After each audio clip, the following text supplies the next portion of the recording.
obviously, I've spoken to Jeannie Buss about it. It's a project she's very, very excited about. She has a lot to do with, of course, loosely based on her and the Lakers or whatever. How did that role come about for you, and how do you feel about that project? Man, I love the project, first of all. I mean, so much fun. It came about, I've known Mindy and who created, and Ike Barinholtz and Dave Stassen for a few years, and they told me about it when they originally set it up over at Netflix, and then the writer's strike happened and it kind of went away, and Ike called and was like, yo man, we're about to send you the scripts.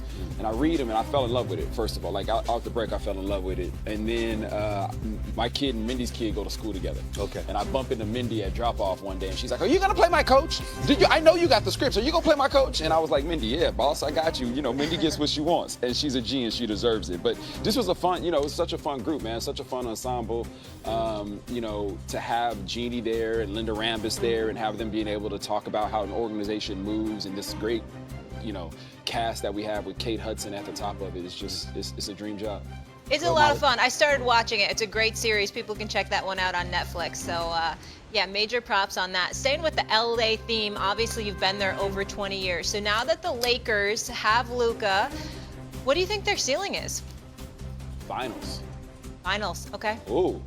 Okay, I'm listening. Finals. I'm listening. Here's the thing. All right, so here's what I can get to for sure. Okay. I can get to Oklahoma City, Denver, the Lakers, and the Golden State Warriors in my semis. Okay. And then after that, I think it gets real freaky. You know what I'm saying? But I think the ceiling is high for them this year. I think this trade really invigorated this team. I think we saw what it did with LeBron and how it lit LeBron up and how he was having, MVP numbers up until him sitting down.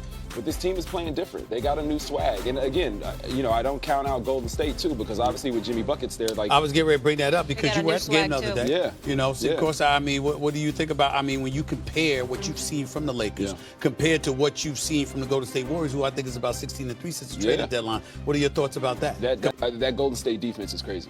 I will say that. They're flying everywhere. They're talking. They're on a string. It's insane to see how. And I think that is going to be the difference for them. I think that is what's going to get them. I think there is a very strong chance that they get to the conference finals. And I think that defense will be the reason that they get there. What about the Lakers defense? I think the Lakers will put up a lot of points. I think they got some great defense. They do got some great defense. Their defense is playing great. Luka's playing the best defense we've ever seen him play in his career, actually. Okay. I think they're playing great defense. So, I think this is going to be a fun one. I think if you're a basketball fan, listen, the West is super stacked. Super stacked. And I think if you're a basketball fan, we're getting to watch some really great players and some really great teams go at it. Go ahead, Molly. Jay, today's one of the best days in sports, obviously, right? NCAA tournament. So I'm going with Florida in the men's tournament, and I'm going with UConn in the women's. Who do you have winning each, men's and women's? Yeah, listen, I would love to see Juju get one. I'm not gonna lie, but I think UConn is built for this tournament. I think they're gonna run away with this one. On the men's side, Duke, Florida, and it's a toss-up for me. I'm not really sure who it's going to be, to be honest. I would love to see both of them win for completely different reasons.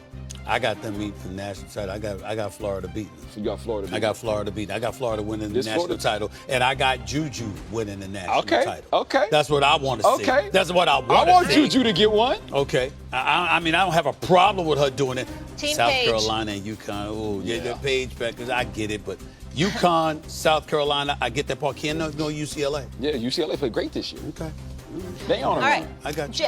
Jay, you're a busy man. Any future projects that we need to look out for? I know you've got a few big ones going right now, a Netflix series, and movies coming out we're talking about today, but anything else that you're looking forward to?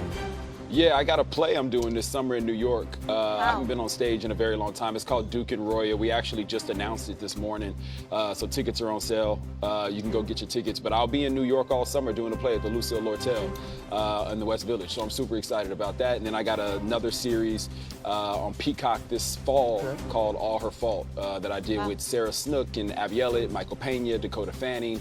Really great group there. So I'm super excited. Well, let me get back to basketball real quick. Yeah. Last point.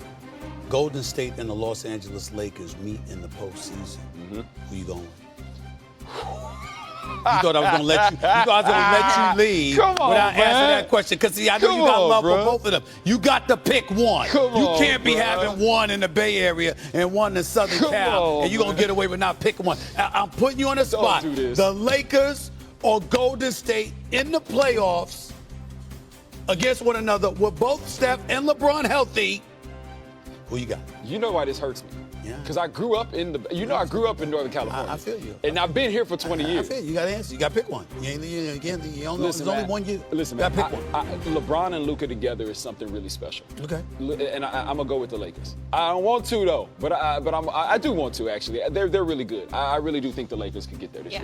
And we need LeBron back really healthy, and we need Steph back healthy. That's for sure. We want to see both teams at full strength. Jay, we appreciate you, and you got to get us some tickets to that play this summer out here in New York. Definitely want to check that out for sure. Going to want free tickets. All day. Matter of fact, listen, if Mad Dog don't go off like he did about Timothy Chalamet and going to that premiere, if he don't go off on the next episode that he on about seeing my play, I'm going to have a problem with him. That's right. Okay. Tell Mad Dog that. That's right. Deal. He'll invite you on Mad Dog. Once you're in New York, we'll get you in on a show on a Mad Dog Wednesday. Don't worry, he'll be all over that. All right. I mean, I would believe it, but more importantly for me, I want my guys rested up. I want LeBron rested up, ready to go.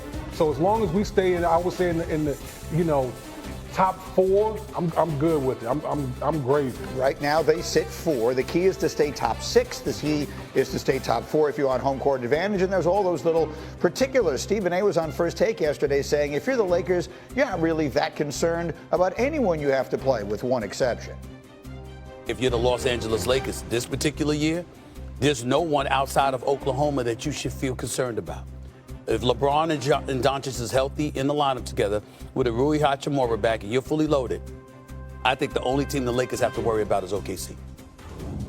Okay, so the only team they have to worry about is OKC. Let's be clear, because I think, D-Wood, you just made the point. This is not about where teams wind up seeding. You don't care where they wind up seated so long as they're rested, ready to go, and then it winds up how the bracket falls. Right. At the end of the day, we all believe that the Thunder are going to make it to the conference final. Monica, if you had to pick the next most likely team, the team you would say is likeliest, has the best chance of being the last one standing with them, and granted ahead of time, we don't know what the brackets are going to look like. Is it the Lakers? I'm still on Denver.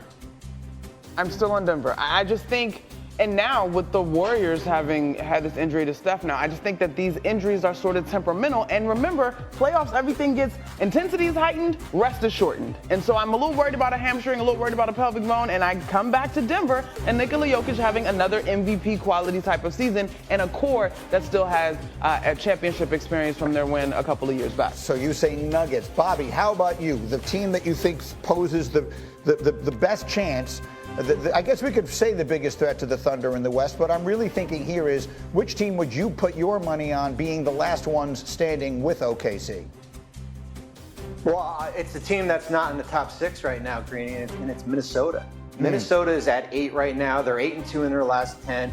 They've had 2 bad losses in their last 2 games here. I just look at their strength of schedule, easiest among Western Conference playoff teams. I think the goal is certainly to get out of that 7-8 range there, and if they can get